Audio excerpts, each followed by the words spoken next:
दास राधे राधे दोस्तों, आप सभी का बहुत स्वागत करती हूँ मैं दीक्षा अपने चैनल दीक्षा विद स्टोरी में।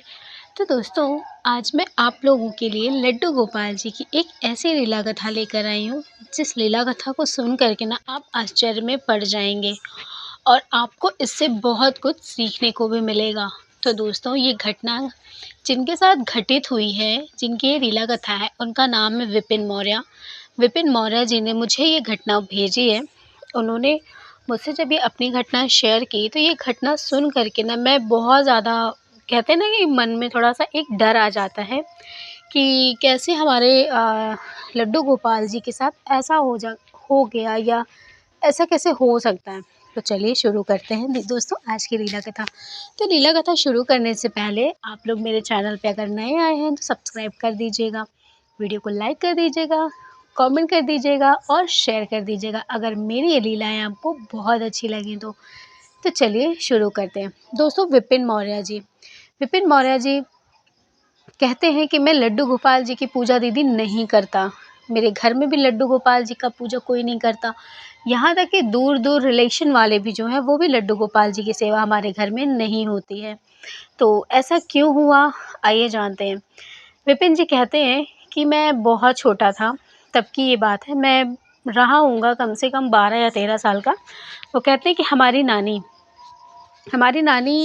मतलब बहुत ज़्यादा पूजा पाठी थी और वो हमेशा से हमारे यहाँ के जो कुल देवी देवता होते हैं ना, तो वो उनकी पूजा मतलब वो उन्हीं की ही पूजा करती थी। ना वो शिव जी की पूजा करती थी, ना वो भगवान विष्णु की पूजा करती थी, माता लक्ष्मी, मतलब इन लोगों की पूजा वो नहीं करती थी। वो मतलब मात्र वो अपने जो कुल गुरु होते हैं ना, उन्हीं की मतलब कुल देवी होते हैं तो उन्हीं की वो सेवा पूजा किया करती थी।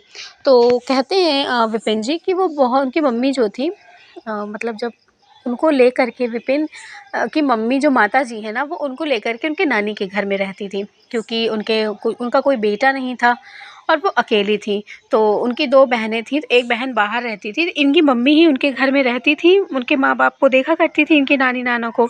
तो विपिन कहते हैं कि दीदी, मेरी मम्मी मुझे ले कर के वहीं पर रहती थी। मेरी भी पढ़ाई-लिखाई वहीं से हुई है। तो वो कहती हैं कि हमारी जब नानी जो है, हर साल हमारे यहाँ चढ़ावा चढ़ता है। हमारे यहाँ के जो होते हैं देवी देवता होते हैं ना, तो साल में 1 बार उनके यहाँ चढ़ावा चढ़ता है। तो हमारे यहाँ के सारे लोग जो हैं वो चढ़ावा घर में ही चढ़ाते हैं। लोग अपनी-अपनी, कहते हैं ना कि उनका एक पुश्तैनी पूजा घर होता है जो वहीं पर उनके यहाँ सदियों से पूजा होती चली आती है। तो वहीं पर ही उनके यहाँ की एक उनके यहाँ बोला जाता है कि वो देवखरी होती है। तो उन्होंने बताया कि हमारे यहाँ एक देवखरी है हमारे नानी के घर में। तो हमारी नानी वहीं पर पूजा नहीं की, वो जो है वहाँ पर नहीं करती। वो कहती हैं कि हम अपने कुलगुरु, जहाँ हमारी कुलदेवी हैं, वहाँ पर हम उनके स्थान में जाएँगे। तो दोस्तों, ऐसे ही वो वहाँ पर जाती हैं। तो ये विपिन और इनकी मम्मी को भी लेकर के इनकी नानी जाती हैं वहाँ पर। वो वहाँ पर पहुँचती हैं। वहाँ पे जो कुल देवी देवता होते हैं वहाँ पर उनको दर्शन करती हैं। बहुत ही छोटे-छोटे, उन्होंने बताया कि बहुत ही छोटी-छोटी मूर्तियाँ रखी थी वहाँ पर। एक बहुत ही अंधेरा-सा, एक खंडहर-सा जगह था। तो जब हमने नानी से पूछा कि नानी, ऐसी जगह क्यों आते हो आप हर साल? तो उन्होंने कहा कि यहाँ पे हमारी कुल देवी रहती हैं और इसीलिए हम यहाँ पर इनकी पूजा करने आते हैं, इनको चढ़ावा चढ़ाने आते हैं, ये हमसे नाराज़ ना हो और हमारे घर पे सदा अपनी कृपा बनाए रखें। तो ये बात सुन कर के विपिन भी कुछ नहीं कहते। उसके बाद विपिन कहते हैं कि मैं थोड़ा-सा इधर-उधर खेलने लगा, क्योंकि वो कहते हैं कि मेरी उम्र तो छोटी ही थी, 13 साल का ही मैं था। तो मैं इधर से उधर जो है खेल रहा था। तो वो इधर से उधर खेल रहे थे, तो उन्होंने कहा कि मुझे ना वहाँ पर अजीब-सी आवाज़ सुनाई दे रही थी, बहुत ही अजीब-अजीब सी आवाज़ें सुनाई दे रही थी। तो उन्होंने कहा कि मैं इस चीज़ पर ध्यान नहीं दिया, फिर मैं बच्चा तो था ही, मैं वहाँ से भाग कर के अपनी मम्मी के पास चला आया। मैंने अपनी माँ से बताया कि ऐसी-ऐसी आवाज़ें आ रही हैं। उनकी माँ ने कहा कि बेटा, ये खंडहर सा घर है, कुछ जानवर होंगे, तुम इधर-उधर मत जाओ वरना तुम्हें कुछ हो जाएगा, तुम्हें कुछ दिक्कत हो जाएगी, तुम इधर-उधर मत जाओ। तो विपिन नहीं जाते। उसके बाद वो उनकी नानी चली आती हैं। इसी तरह से दोस्तों, कुछ हर बार इसी तरह होता है। तो 2-4 बार, 5 बार वो जब उनकी नानी वहाँ पर जाती हैं, तो इस बार जब वो जाती हैं तो उनको, विपिन को जब वो लेकर के जाती हैं, तो कहती हैं कि जब वो उस जगह पर पहुँची ना, तो वहाँ पर पहले तो उन्होंने पूजा करी। पूजा करने के बाद विपिन कहते हैं कि मैं खेलने लग गया वहाँ पे। खेलने लग गया तो वहाँ पर ना एक कुआँ, उसी कुएँ से जल भर कर के जो वहाँ की कुलदेवी हैं उनको चढ़ाया जाता है। तो उन्होंने कहा कि वहाँ पर कुआँ था, तो मैं उस कुएँ के पास गया और मैंने उस कुएँ के से जल निकाल कर के ना, जो देवी-देवताएँ जो हैं वहाँ को उनको चढ़ाया जाता है, तो मैं वहीं कुएँ के पास ही खेल रहा था। तो वहीं कुएँ के पास ही वहीं पर एक नीचे मुझे एक अजीब-सी एक चीज़ दिखाई दी। तो कहते हैं कि विपिन जी, कि मुझे ये नहीं पता था कि वो चीज़ क्या थी, तो मैं दौड़ कर के उस चीज़ को उठाया और मैं अपने नानी के पास लेकर के आया। और नानी को मैंने दिखाया तो उन्होंने देखा कि अरे! ये तो भगवान श्री कृष्ण हैं, उनका तो ये बाल स्वरूप है। तो ऐसा करते हैं, इनको हम अपने साथ लेकर के चलते हैं। लेकिन विपिन कहते हैं कि मैं उनको खेलने के लिए माँग रहा था कि मुझे इनको खेलने के लिए दे दो, ये कितने सुंदर हैं। तो उनकी जो नानी होती है ना, वो कहती हैं कि नहीं, मैं इन्हें नहीं दूँगी और तुम जो है इनको लेकर के चलो, घर चलो, हम इनकी पूजा करेंगे, ठीक है? तो वो लेकर के वहाँ से चली जाती हैं, क्योंकि वो कहती हैं कि हमें हमारे कुलगुरु ने ये हमें दिया है, तो हम इनको लेके जाएँगे। तो जो लड्डू गोपाल जी थे ना, उनकी दोनों आँखें जो थी ना, वो फूटी हुई थी, यानी कि उनकी आँखें ना निकल चुकी थी और ऐसा लग रहा था कि उनकी आँखों को ना किसी ने ऐसे गोद-गोद के निकाल दिया हो, इस तरह से उनकी आँख लग गई। देखिए, एक गोपाल जी की आँखें अगर निकल जाती हैं ना, तो हम फिर से उसको लगा देते हैं, लेकिन नहीं, जो आँखें होती हैं ना, आँखें तो जो निकली थी वो निकली ही थी, उसके अंदर का जो हिस्सा था ना, वो भी मतलब जैसे लगता है ना किसी धारदार चीज़ से उसको मतलब फोड़ दिया गया हो, इस तरह से लग रहा था। तो वो उनको लेकर के आती हैं घर। घर लेकर आती हैं, उनको धोती हैं, क्योंकि थोड़े से गंदे हो गए थे, वो धोती हैं, उसके बाद वो अपने मंदिर में रख लेती हैं। रखने के बाद दोस्तों फिर वो उनको रख लेती हैं, लड्डू गोपाल जी थे उनको रख लेती हैं। रखने के बाद उनको फिर उनकी मतलब जैसे नॉर्मल पूजा वो करती हैं, क्योंकि उनके घर में कोई और मंदिर था ही नहीं। उनके घर की जो कुलदेवी थी उन्हीं का मंदिर था छोटा-सा, और वहीं पे वो ले जा कर के रख देती हैं। उसके बाद दोस्तों उनके घर में ना वो रात तो बीत जाती है। उसके बाद वो कहते हैं कि विपिन कहते हैं कि जब दूसरा दिन होता है ना, तो मुझे ना बहुत अजीब-अजीब सी आवाज़ आ रही थी। विपिन कहते हैं कि मुझे वहाँ पे बहुत ही अजीब-सी आवाज़ें आने लगीं। मैं अपनी मम्मी से जा कर के बताता हूँ कि मम्मी, मुझे ना वहाँ पर से आवाज़ आ रही है। तो मेरी मम्मी कहती है कि अरे ऐसा कुछ नहीं है, तुम अभी बच्चे हो, छोटे हो, डर जाते हो, इधर-उधर मत जाया करो। लेकिन विपिन कहते हैं कि नहीं मम्मी, वहाँ पर जो लड्डू गोपाल रखे हुए हैं ना, उनमें से आवाज़ आ रही है। उसके बाद दोस्तों विपिन कहते हैं कि मैं तो उस टाइम पर मैंने कुछ भी नहीं कहा, उसके बाद मैं आकर के अपनी मम्मी के पास सो गया। मम्मी के पास सोने के बाद फिर जब दूसरा दिन आया, तो दूसरे दिन फिर रात को मेरे साथ वही सब होने लगा। उन लड्डू गोपाल जी में से मुझे अजीब-सी आँखें नज़र आतीं। मुझे ऐसा लगता कि उनकी आँखों से खून निकल रहा है और मैं बहुत ज़्यादा डर जाता। उसके बाद फिर मुझे ऐसा लगता, मैं सब सपने में जब मैं सपना देखता तो मुझे ऐसा लगता था कि जैसे कोई सपने में मेरी आँखें फोड़ रहा हो। इस तरह की चीज़ें मुझे दिखती। जब मैं उठ जाता, रोने लगता, तो फिर मेरी मम्मी मुझे सँभालती। इसी तरह से लगातार कुछ दिन तक चलता रहा था, लेकिन मेरी नानी को जब ये सब सारी चीज़ें पता चली, तो मेरी नानी ने कहा कि ये सब क्या हो रहा है, मुझे पता लगाना चाहिए। उसके बाद दोस्तों विपिन कहते हैं कि दीदी, मैं जब अपने नानी के घर से, हमारे यहाँ से थोड़ी दूर पर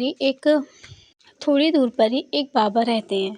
एक बाबा हैं, उनका नाम है मठ बाबा, उनको सब लोग मठ बाबा बोलते हैं। तो वो वहाँ पर मठ बाबा के यहाँ हम लोग गए, तो हम जब जाते हैं वहाँ पर, तो हमने बताया सारी चीज़ें कि ऐसी-ऐसी चीज़ें हमारे घर में हो रही हैं, जब से हम अपने लड्डू गोपाल जी को घर में लेकर के आए हैं। उसके बाद विपिन कहते हैं कि उन बाबा ने मुझे कहा कि तुम लड्डू गोपाल जी को अगले दिन जब आना तो हमारे पास लेकर के आना, तब हम देख कर के बता देंगे। दोस्तों जब वो जाते हैं और लड्डू गोपाल जी को जब हम लेकर के जाते हैं ना, तो वो बाबा जी जो थे, वो लड्डू गोपाल जी को देखते ही ना, वो कहते हैं कि फेंक दो इसे उठा कर के बाहर। ये बात सुन कर के मेरी मम्मी और मेरी नानी दोनों हैरान हो गईं कि ऐसा कैसे हो सकता है? कोई किसी भगवान जी को फेंकने के लिए कैसे कह सकता है? उसके बाद जब मैं उनको उठा कर के बाहर रख देता हूँ, तो फिर उनके यहाँ जो लोग लगे हुए थे आगे-पीछे, उन्होंने उनसे कहा कि लड्डू गोपाल जी को जा कर के वहीं पर रखाओ जहाँ से ये आए हुए हैं। उसके बाद वो कहती हैं कि उनकी नानी पूछती हैं कि बताइए क्या बात है, क्या हुआ है? तो उन्होंने बताया कि ये जो लड्डू गोपाल जी हैं ना, इनके ऊपर इनको लेकर के ही किसी ने तंत्र मंत्र किया है। ये प्राण प्रतिष्ठित लड्डू गोपाल जी नहीं हैं।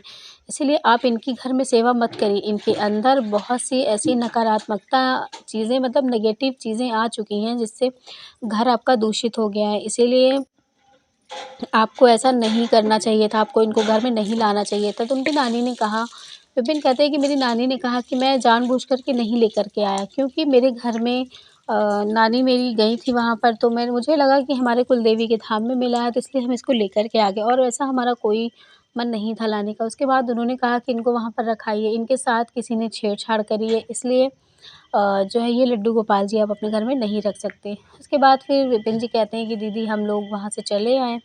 उसके बाद लगातार कुछ दिन तक मुझे वही से सपने आने लगे कि मेरी आँखों आँखों को किसी ने फोड़ दिया है। वही लड्डू गोपाल जी मुझे हर वक़्त नज़र आते थे, और मुझे डर लगता था, मुझे डरावने-डरावने लड्डू गोपाल जी के चेहरे नज़र आते थे। इसी तरह की चीज़ें काफ़ी दिन तक होती रहीं।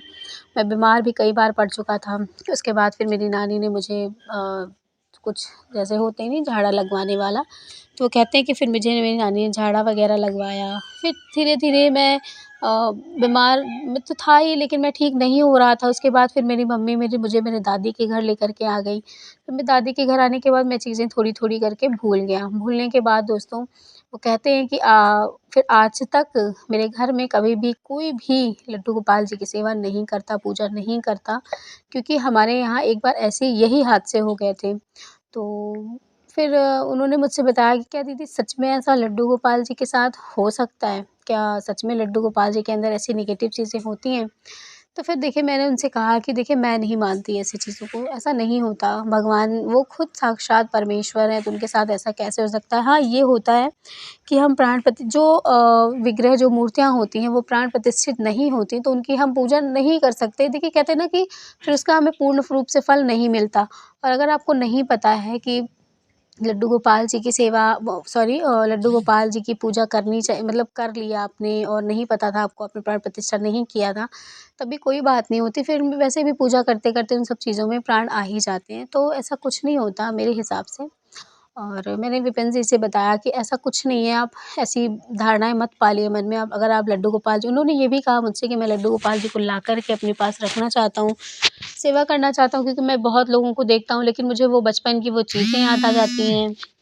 फिर मैंने उनसे बोला कि ऐसा नहीं होता है। हाँ, प्राण प्रतिष्ठित लड्डू गोपाल जी अगर मान लीजिए हमारे घर में आ भी जाते हैं, तो हमें उनकी सेवा करनी चाहिए, ऐसा कुछ नहीं होता है। ये सब लोग कभी-कभी लेकिन कुछ हो जाता है, ऐसा धारणाएँ मन में बन जाती हैं इंसान के, या कुछ चीज़ें ऐसा होती हैं जो हम सबसे भी परे होती हैं, तो हो सकता है ऐसा। मैं नहीं मानती इस चीज़ को, लेकिन उन्होंने मुझे ये अपनी लीला बताई कि दीदी इसी वजह से मेरे घर में, मतलब मेरे घर में क्या, मेरे दूर-दूर तक रिलेशन में किसी ने लड्डू गोपाल जी की सेवा नहीं करी है। तो उन्होंने मुझे ये घटना जब बताई तो मुझे बहुत ही अजीब-सा लगा कि ऐसा कैसे हो सकता है? कोई हमारे लड्डू गोपाल जी के साथ, कोई हमारे माधव के साथ ऐसा कैसे कर सकता है? तो ऐसी चीज़ें जब उन्होंने बताई तो मुझे बहुत ज़्यादा दुःख हुआ लड्डू गोपाल जी के बारे में। तो दोस्तों आप भी इस चीज़ से थोड़ा-सा एक कहते हैं ना अवेयर हो जाइए कि कभी भी कहीं भी किसी भी धर्म स्थान या किसी भी जगह पर अगर कोई भी चीज़ आपको लड्डू गोपाल जी होते हैं, क्योंकि लोग वहाँ पर छोड़ कर के चले जाते हैं। वो प्राण प्रतिष्ठित नहीं होते हैं। उनको छोड़ कर के लोग चले जाते हैं, अपने घर से बाहर कर देते हैं। तो मैं तो ये नहीं कहूँगी कि उसमें नकारात्मकता का वास हो जाता है, मैं ऐसा नहीं कहूँगी, क्योंकि ऐसा लड्डू गोपाल जी हमारे भगवान हैं, उनके साथ ऐसा हो ही नहीं सकता। देखिए मैं नहीं मानती। तो दोस्तों ये थी बहुत ही अजीब-सी और अद्भुत-सी लीला कथा, जो मुझे विपिन मौर्य जी ने बताई जमशेदपुर से। उन्होंने मुझे ये लिंक भेजा था। तो दोस्तों आपके पास भी लड्डू गोपाल जी की अगर कोई भी लीला कथा हो तो आप मुझे ज़रूर लिख कर के भेजिएगा। मेरे इंस्टाग्राम आईडी पे जाइएगा, मुझे फ़ॉलो कर लीजिएगा, मैंने डिस्क्रिप्शन बॉक्स में दे रखी है। जाइएगा, फ़ॉलो कीजिएगा, अपनी स्टोरी मुझे भेजिएगा, लाइक कर दीजिएगा, चैनल को सब्सक्राइब करके बेल बटन को ज़रूर प्रेस कर दिया करें, क्योंकि आने वाली लड्डू गोपाल जी की बहुत सारी स्टोरीज़ आप लोगों को मिल सके। तो चलिए दोस्तों, मिलूँगी आप लोगों से नई लीला कथा के साथ, तब तक के लिए राधे राधे, जय श्री कृष्ण।